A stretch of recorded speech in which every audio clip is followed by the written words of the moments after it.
down. It was busting at the seams, and we went in and protected all the federal buildings. Those federal buildings are totally protected, and we had to do that. And Portland's a very different place than Chicago, but Chicago should be calling us, and so should Philadelphia and Detroit and others, to go in and really help them. Because when you're losing many people a weekend, many people, you see the same numbers as I do, when you're losing these people, they should call us and they should say, come on in. And it's incredible to me, but they're not doing it. At some point they will. At some point we may have no other choice but to go in. Jeff, please. Mr. President, are you looking at closing further Chinese embassies in the United States? And did you ask Ambassador Woody Johnson to bring the British open to your Turnberry property in Scotland? No, I never spoke to Woody Johnson about that, about Turnberry. Turnberry is a highly respected course, as you know, one of the best in the world, and I read a story about it today, and I never spoke to Woody Johnson about doing that. No. As far as closing additional embassies, it's always possible. You see what's going on. We thought there was a fire in the one that we did close, and everybody said there's a fire, and I guess they were burning documents or burning papers, and I wonder what that's all about. Okay, how about one or two more, please? Yes, thank you. Would you like to respond to Joe Biden, who today described you might have heard that, as the first racist to be elected president? That was his words. Well, you know, it's interesting because we did criminal justice reform. We passed criminal justice reform, something that Obama and Biden were unable to do. We did opportunity cities. We did the greatest, if you look at what we've done with opportunity zones, nobody's ever even thought of a plan like that. Prior to the China plague coming into our country and really doing terrible things all over the world, doing terrible things, we had the best African American, Hispanic American, Asian American, almost every group was the best for unemployment. The unemployment numbers were the best. You look at employment, you look at opportunity zones, and maybe most importantly, you look at criminal justice reform, you look at prison reform. I've done things that nobody else, and I've said this, and I say it openly, and not a lot of people dispute it. I've done more for Black Americans than anybody, with the possible exception of Abraham Lincoln. Nobody has even been close. Thank you very much, everybody. Thank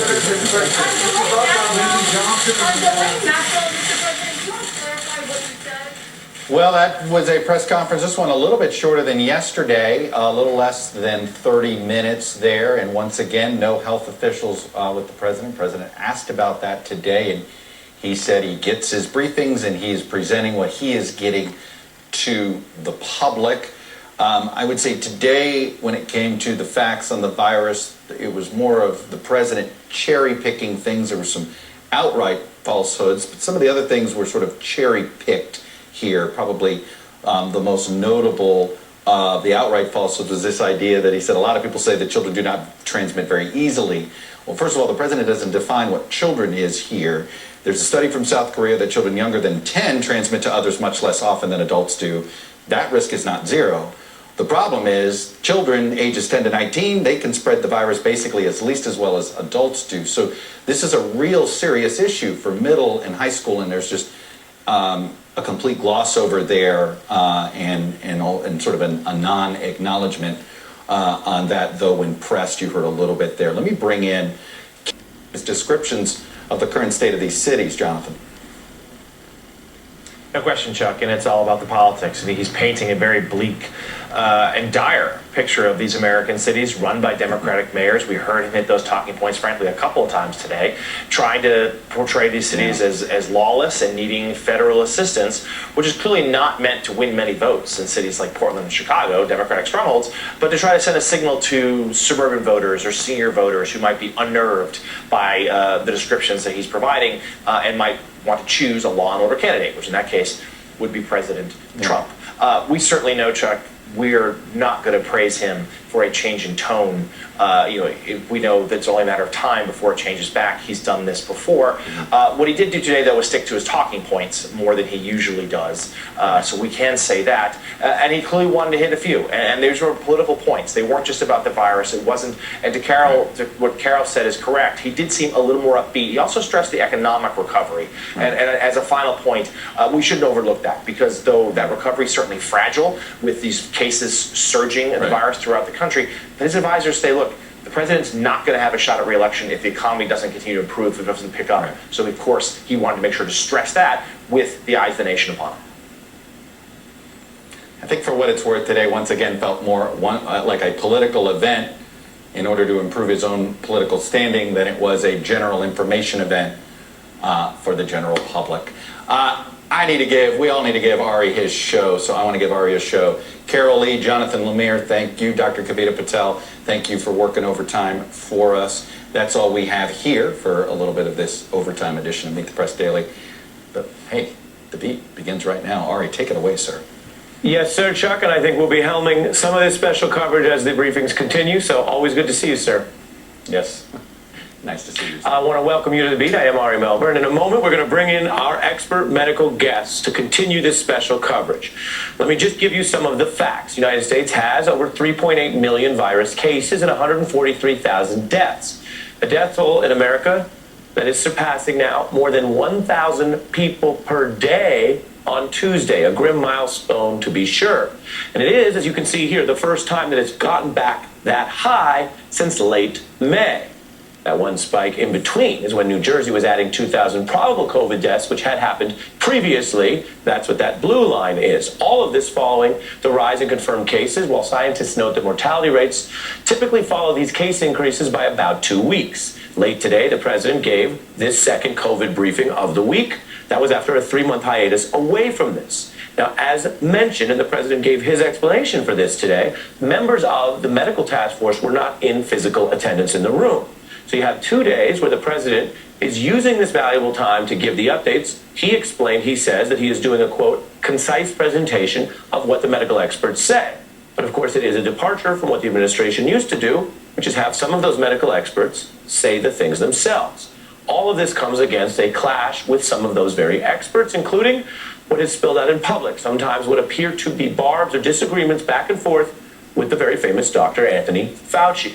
There was one other point we want to show you before we go to the experts, which was also a change. Listen to Donald Trump today during the briefing about masks. I think all are suggesting if you want to wear a mask, you wear it. I bring one, I have one, I've worn it. And I think when I'm in certain settings like hospitals and various, or when I'm close, when you can't socially distance, I believe in it. Let's see, do I? I do. I have it. And if in certain instances, I think you really, I think you want to travel with a mask. As for Dr. Fauci, he is giving this warning.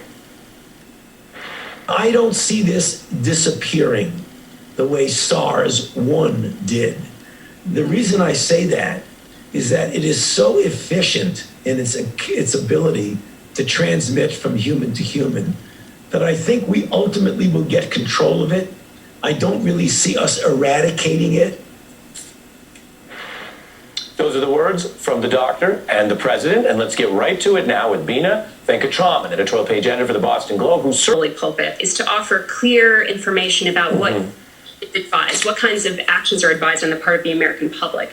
That is a role that the president can play. Although he was, in fairness, he was packing one. I mean, we went months where he was even more confused and disparaged them, the Lone Ranger remarks, etc. And now he's actually packing one into the room. Sure. I mean, it's a low bar, I think, to praise him for that, given that there have been Republican governors all around the country wearing masks for some time. There have been leaders of all parties, of all stripes, cultural leaders, political leaders, wearing masks for months now. So for the President of the United States, the leader of the free world, the largest economy in the world, the epicenter of biomedical innovation, to finally take a mask out, I think, yes, sure, we can say that's a good thing. Now, how low a bar would you say? Like limbo level low? How low can we go? No, I think it's definitely a good thing. Look, let's not trivialize that it's important that the president still has support from some 38% of the public. And so if he can signal that it's important to wear a mask, if he could do so more strongly, that would certainly be in the interest of public health. So let's say that as Americans, we all hope that he'll continue to do better on these fronts. Of course, we heard reports that he went into a hotel that required masks, his own hotel, not wearing a mask. So I think what's troubling is that the messaging is not clear. And I actually, in thinking ahead, as you mentioned in my book, I'm looking down the road to how the president's mixed messages on public health measures might affect and compromise the ability to get large swaths of the population to take a vaccine. Right. So if we're lucky enough to have an effective vaccine against COVID-19 that confers immunity in a population in terms of being safe and effective, people still need to be willing to take that. Right. And we know that there has been... I have to fit in a break because we have so much news coming out of Bar in Portland, but your final thought there. I just hope that scientists and others do as much as they can in the process of getting to a vaccine to communicate with the public the risks, the safety measures that have been taken in clinical trials, and to really convey the importance of taking vaccines. And a fitting final thought there, Bina Venkatraman. I really appreciate you coming on the show. I hope you'll come back. Dr. Bedelia, who we see often, unfortunately often with the tough news, but your clarity from both of you is really appreciated. Let me tell viewers what's coming up, because we've had a little bit... The idea is typically that the states and local governments have the authority to handle their own problems internally without resort to the federal government unless they want that oversight. Professor, I'm old enough to remember in law school when they teach you that it's a traditionally conservative value to defer to local authorities.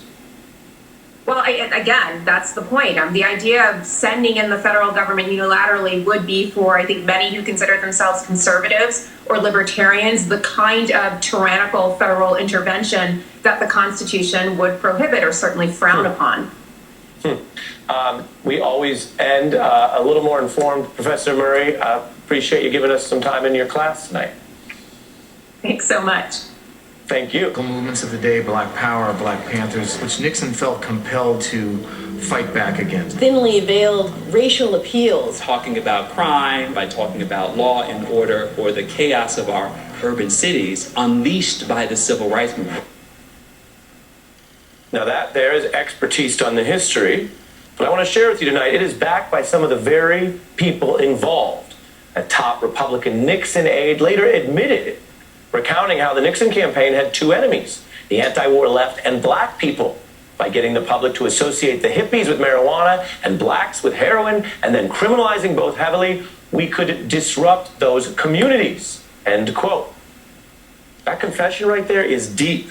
A Nixon aide admitting, one, the political plan was to mobilize their side by going after their opponents on the left and in the black community, and then turning government powers to dial up a drug war to arrest and jail them.